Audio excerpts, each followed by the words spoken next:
What is up, my friends and family? I'm charmx, and today I'm going to be reacting to 5 incredible sightings and encounters with supposed mythical creatures by Top 5s. Now, I love Top 5s, and they do a lot of creepy videos. I mean, after I watch their videos, I mean, they're amazingly well done, but they always give me, like, paranoia. So anyway, hopefully this video is going to be pretty awesome. The original link's in the description. Make sure you go subscribe to Top 5s. That link's also in the description. But with that being said, I hope you guys like this video, and let's begin.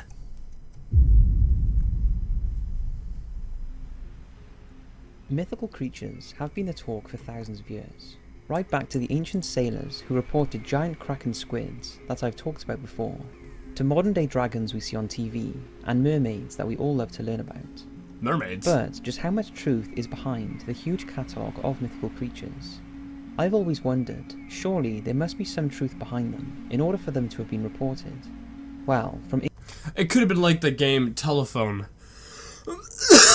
Like when someone says a story, and then that person who heard the story then says the story to someone else, but kind of like exaggerates it, and so on and so on, and then, you know, way far down the line, the story is completely out of hand. It's nothing like the original, and it's a lot more entertaining. So, for the most part, I think that's how it went, like, way back when, because they didn't have books and that kind of stuff for the most part, because, like, the books and that kind of stuff were for the higher-ups in society. So people who started the legends, I guess, you know, there probably was a lot of truth to it. But, you know, as the story went on, and as people, like, kept retelling it and exaggerating it, it just got way too out of hand. England's most notorious mythical creature, to the terrifying reports and even a supposed photograph of Lustica, the Bahamas giant octopus. Here are 5 fascinating mythical creatures. That's a cool and photograph. the possible sightings and encounters with them. Before I start, I want to let you know the Top 5s magazine is now available, but I will save that for the end of the video. So as always, sit back and enjoy. The Dogman. Reports of the mythical Michigan Dogman are nothing new. The first sighting was reported in 1887 in Wexford County, and the dog-like creature is thought to have stalked the area of Manistee River since the days of the Ottawa tribe. 1887? The creature is described as between 5 and 8 feet tall, with canine-like features and the body of a human. The one feature that stands out... It's a werewolf! That's a werewolf! I can't be the only one who noticed that, right? ...is its piercing blue werewolf or amber eyes, and its human-like scream. Over the years, sightings have been reported in numerous locations throughout Michigan, like in January 2016, when a Western Michigan resident decided... 2016? This is, what, a year ago? This is new. This is new. ...take a walk in the family woods.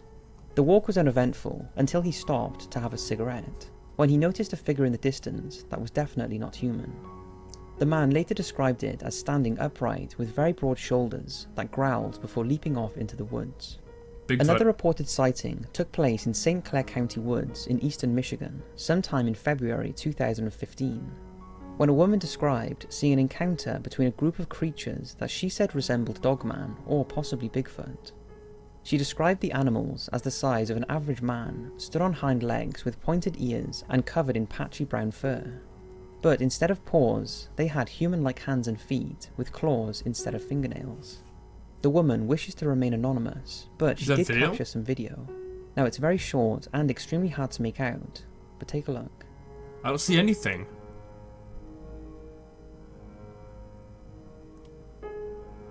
What? I didn't see anything. Okay, come on, where is it? I think there was something, like a little bit of something you can see on screen. What year was this in? Because obviously, you know, the person has a camera they can hold, so it's modern-ish. Seriously, you have to zoom in. You can't make out what it is. In the exact same area, a hunter took a photograph of an unknown beast that he believes was a dogman eating. Again, shoot it, you're a hunter.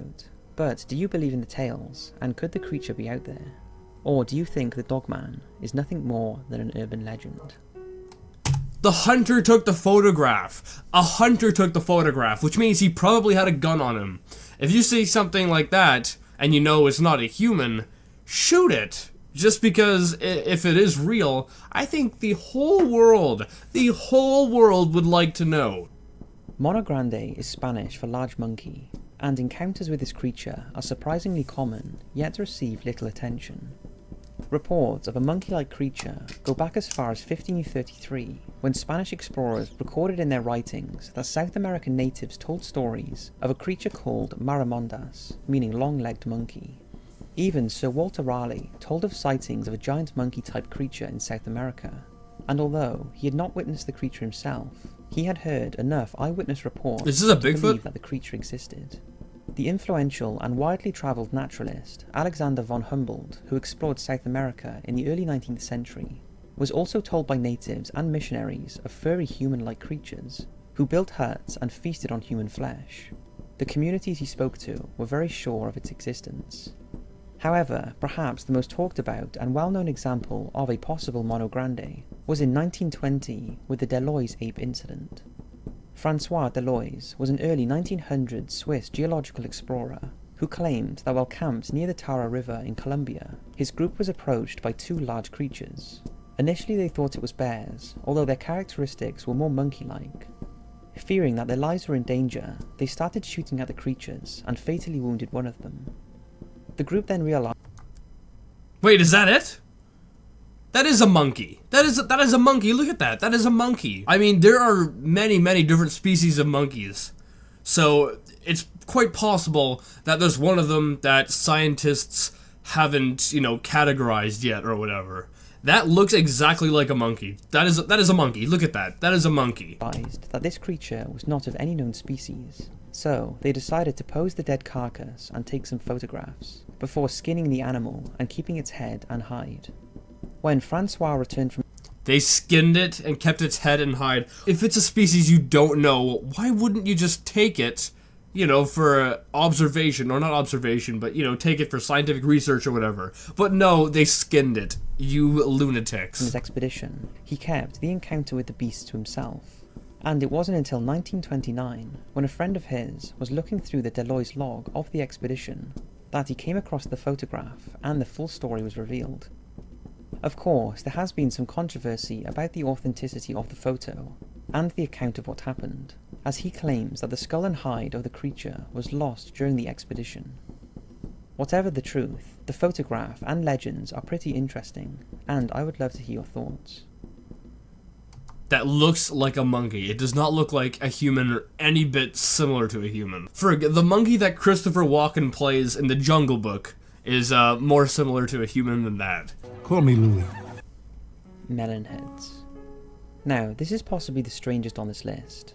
Melonheads are supposed mutant humanoids that are said to wander the forests of Michigan, Ohio, and Connecticut. There is very little information on them, but it is known that they came to light in the 1970s, and their tales depend on what region they are found in. In Michigan, there have been sightings in forest areas around Ottawa County and the Felt Mansion Estate, that is near the now dilapidated Junction Insane Asylum. It's believed the asylum housed children suffering from the brain disease hydrocephalus that causes an overlarge head. After suffering years of physical and emotional abuse, it's said the children escaped and lived feral in the surrounding forests.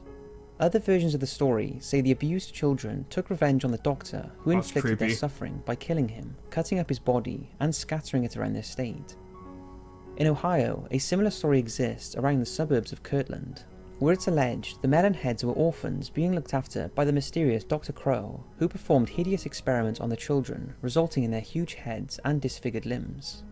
This is a weird one. I mean, so far most of them have been weird, but this one takes the cake for weird. Melonheads. What a gracious way to put it. As with the Michigan story, the children took revenge on the doctor by burning down the orphanage and running into the forest where they still reside. In another variation from Connecticut, the Melonheads are the result of patients escaping from a burnt-out asylum for the criminally insane, and after fleeing to the forest and partaking in cannibalism and inbreeding, they developed hydrocephalus. The slight variations in these stories tend to point to myth rather than any real truth, as no photographs or hard evidence has ever been put forward, apart from passed down stories. So if anyone lives in the areas where these supposed humanoids live, it would be great to hear if you could help shed some light on these mysterious beings. It's worth remembering hydrocephalus is very real, and I am in no way trying to trivialize that condition. Alright, I'm gonna go look up hydrocephalus just to see what the hype's all about here. Oh my goodness. These poor kids. Oh my goodness, I'm traumatized. Wow. Yeah, that is no lie. But how could a baby survive like that? Like, you wouldn't think they would be able to develop, like, neck strength or whatever to walk. When talking about these supposed mythical beings and urban legends. Spring-heeled Jack. The spring-heeled Jack is one of England's most famous Victorian-era mythical creatures. The first reported sighting of one took place in 1837, when he was described as a human-like creature with terrifying facial features, burning red eyes, a goatee beard, pointed ears and horns, along with clawed hands and an astonishing ability to jump across rooftops and walls. This might actually even be weirder than the last one. Like, if this picture right here is supposedly what this creature looks like, it's basically just a crazy person wearing a hat, and like, look at him. I mean, that face is kind of creepy. But other than that, it just looks like a person. After the first reports, sightings of the creatures were seen all over the UK, such as in October 1837, when a servant girl named Mary Stevens was supposedly attacked by one as she walked through Clapton Common. The next day, the creature leapt out in front of a stagecoach, scaring the horses and causing the coachman to lose control and crash his carriage. There were several witnesses to the incident who claimed they saw the creature flee the scene by jumping over a 10-foot wall whilst mumbling in a high-pitched voice. More and more of these incidents occurred, and when the press started reporting on them, they gave the creature the name Spring-heeled Jack, warning children of the creature that lurked on the roofs of pubs, churches and houses. It wasn't long before panic set in, and Jack was being seen everywhere. It seemed the public was finding it difficult to distinguish between truth and myth.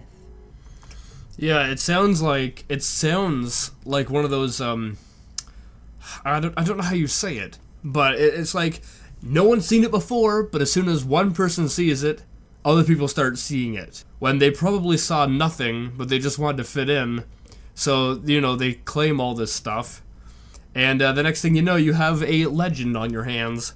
The last reported sighting was in 1904, and ever since there have been many theories about who and what the spring-heeled Jack was. Whatever it was, it caused genuine havoc at the time, quite like the killer clown craze we have experienced recently. It's probably just some crazy person who's a gymnast or something. Lusca. The Lusca is an unknown sea monster, thought to be a gigantic octopus, that has been spotted in seas around the Caribbean, mainly around the blue holes surrounding the Bahamas island of Andros. Oh, that's a creepy hole. Basically, it just goes like, it's just like deep down hole. I don't know, and people go swimming like over top of that. People take their boat, they go into the middle of it, and they go swimming when there's absolutely nothing below them. I would never do that. Alright, so that was pretty interesting, pretty creepy at the same time. You know, Top 5s always blows my mind because, you know, Top 5 does a lot of these creepy videos, and they always end up freaking me out. But I always think that, you know, I've heard of everything.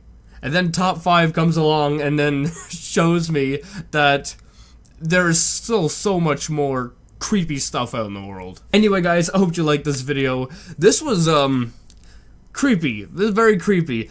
Some of these are just really weird. Like the last one, was it the last one or the one before that? The Britain Jack one. That one sounds so stupid. It just sounds like a crazy person who was from a circus and he was going around terrorizing people. If anything, that's what it probably was.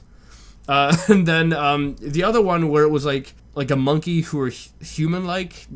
That one, it just sounds like it's a monkey. It really just sounds like it's a monkey. But nonetheless, these were still very creepy. Got the old paranoia going. But with that being said, I hope you like this video. Make sure you give it a thumbs up. Also, Top 5 announced that they have like a magazine, which is pretty crazy. But so yeah, if you want to go check out their magazine, that link will be in the description. And yeah, with that being said, I'll see you guys next time. Boop!